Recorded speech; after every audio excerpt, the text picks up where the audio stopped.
The Great Fire. Eyewitness accounts from Samuel Pepys, Thomas Vincent, and John Evelyn.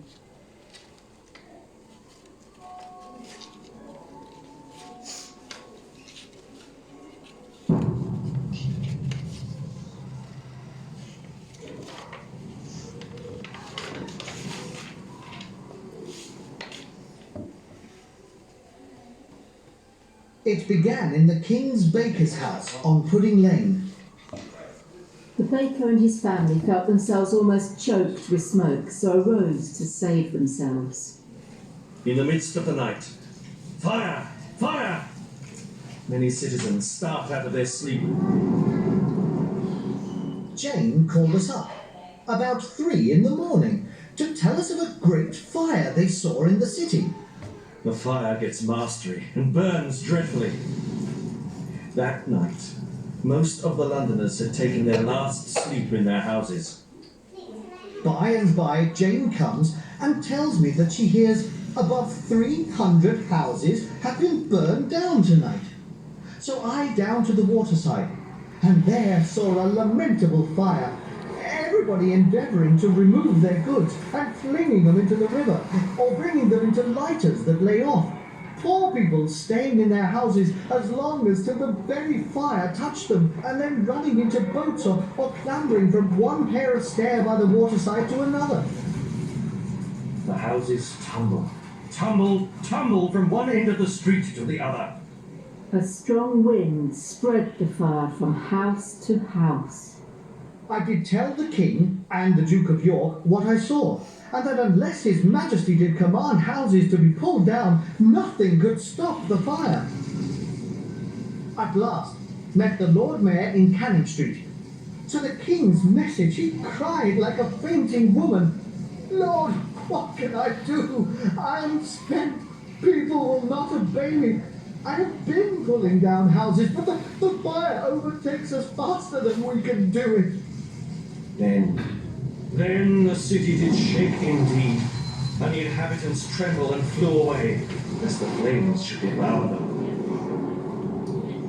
While many people concentrated on escape, some stayed to fight the fire.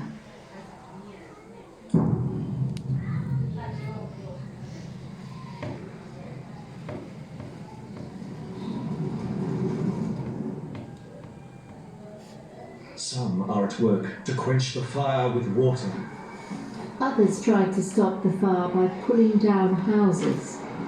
Some are on their knees in the night, pouring out their tears before the Lord. With one's face in the wind, you were almost burned with a shower of fire drops. And if Monday night was dreadful, Tuesday night was more dreadful. When the greatest part of the city was consumed, many thousands who on Saturday had house now have nowhere to lay their heads.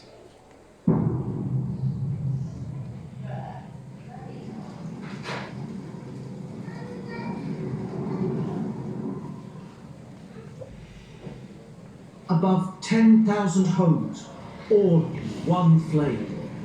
The noise and crackling and thunder of the impetuous flames. The shrieking of women and children. Lord, to see how the streets and highways are crowded with people, running and riding and getting of carts. Any money is given for help. 5, 10, 20, 30 pounds for a cart. The fire was so hot that the stones of St. Paul's Cathedral exploded and the lead melted from the roof. Now begins the practice of blowing up of houses, which at first did frighten people more than anything. But it stopped the fire where it was done.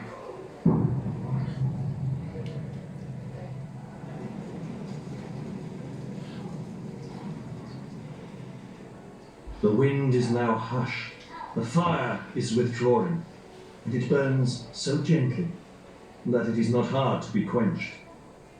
The fire raged for 5 days before it could be stopped, and the ruined city smouldered for some time afterwards.